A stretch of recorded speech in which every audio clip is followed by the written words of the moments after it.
दोस्तों welcome back to my channel once again. जो लोग पहली बार मेरे चैनल पर जुड़ रहे हैं मेरे चैनल को प्लीज़ आप लोग सब्सक्राइब कर दीजिएगा, जिससे मुझे मोटिवेशन मिलती रहेगी। आज की इस वीडियो में चर्चा करने वाला हूं मुक्का प्रोटीन्स लिमिटेड के बारे में। उम्मीद है आपको नाम यहां पर क्लियरली दिख रही होगी। अगर मैं बात करूँ आज के इस स्टॉक्स के अंदर तो तकरीबन 1.55% का नेगेटिव क्लोजिंग देखने को मिली है। अकॉर्डिंग टू टिकट ऐप सबसे पहले चर्चा कर लेते हैं यहाँ पर परफॉर्मेंस को लेकर। तो परफॉर्मेंस यहाँ पे देखिएगा लो नज़र आता हुआ दिख रहा है। मैं यहाँ पे डिस्क्लेमर ऐड ऑन करना चाहूँगा, मैं किसी भी तरह का बाय और सेल की रिकमेंडेशन आपको नहीं दे रहा हूँ। आप अपने फंडामेंटल्स रिसर्च करिएगा या अपने फाइनेंशियल एडवाइजर से बात करिएगा, तभी किसी तरीके के डिसीजन लीजिएगा इस स्मॉल कैप की कंपनी में। क्योंकि अगर मैं यहाँ पे बात करूँ वैल्यूएशन को लेकर तो वैल्यूएशन काफ़ी हाई नज़र आता हुआ दिख रहा है। ग्रोथ की बात करें ग्रोथ यहाँ पर लो नज़र आता हुआ दिख रहा है। एंट्री पॉइंट की बात करें एंट्री पॉइंट यहाँ पर एवरेज नज़र आता हुआ दिख रहा है। अगर इस कंपनी के हम लोग फंडामेंटल्स की चर्चा करें तो सबसे पहले मैं बात करने वाला हूँ इसके मार्केट कैप की। अगर मार्केट कैप की बात करें तकरीबन 734 करोड़ की ये कंपनी है। और साथ ही साथ कंपनी के ऊपर कर्ज की बात करें कितना कर्ज है तो तकरीबन 780 करोड़ का कर्ज है कंपनी के ऊपर। तो आप कह सकते हैं पूरी तरीके से ये कंपनी जो है कर्ज के अंदर डूबी हुई है। अच्छी बात यह है कि इस कंपनी के एक भी सिंगल शेयर गिरवी नहीं है, यानी कि प्लेज नहीं है।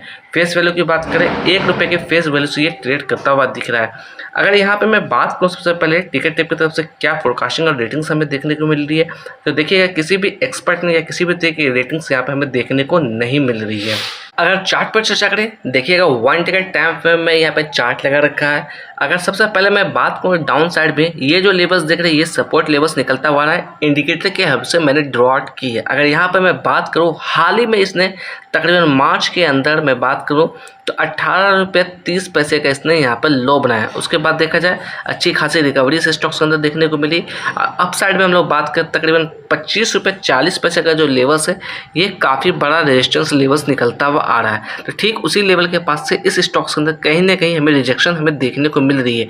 अगर समय में थोड़ा पीछे लेकर चर्चा करें हम लोग तो यहाँ पर देखिएगा ऊपर के लेवल्स में चर्चा करने वाला ये जो लेवल्स देख रहे हैं ये लेवल्स है आपका जुलाई 2024 की तकरीबन ₹56 का हाई बनाया था। उसके बाद देखा जाए तो लगातार इस स्टॉक्स के अंदर डाउन साइड का मोमेंटम हमें देखने को मिली। लगातार इस स्टॉक्स के अंदर कहीं ना कहीं गिरावट हमें देखने को मिल रही है।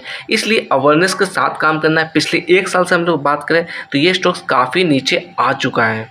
अगर इस स्टॉक्स के अंदर हम लोग बात करें मोमेंटम को लेकर तो ये जो लेवल्स देख रहे हैं तकरीबन ये जो लेवल्स है ये है लेवल्स ₹25.40 के आसपास। ये लेवल्स एक अच्छा रेजिस्टेंस लेवल्स यहाँ पर देखने को मिल रहा है। अगर इसके ऊपर एक अच्छी सी बुलिश कैंडल की फॉर्मेशन होती है एक काफ़ी अच्छी वॉल्यूम के साथ तभी कहीं ना कहीं इस स्टॉक्स के अंदर मोमेंटम हमें देखने को मिल सकता है। अदरवाइज ये फर्दर कितना गिरेगा कहना मुश्किल है, ये कब तक ऊपर जाएगा ये भी कहना मुश्किल है। इसलिए आपको सोच समझ के इस स्टॉक्स के अंदर निवेश करना है। क्योंकि अगर मैं बात करूँ इसके अंदर 50 डे मूविंग एवरेज के बारे में तो 50 डे में की वैल्यू की बात करें तकरीबन ₹22 के आसपास आती हुई दिख रही है। साथ ही साथ बात करें 200 डे मूविंग एवरेज के बारे में तो इसकी वैल्यू निकलती हुई आ रही है ₹24.80। करंट प्राइस की बात करें तो करंट प्राइस है ₹24.55। तो देखा जाए अपने 200 डे मूविंग एवरेज के नीचे ट्रेड करता हुआ दिख रहा है।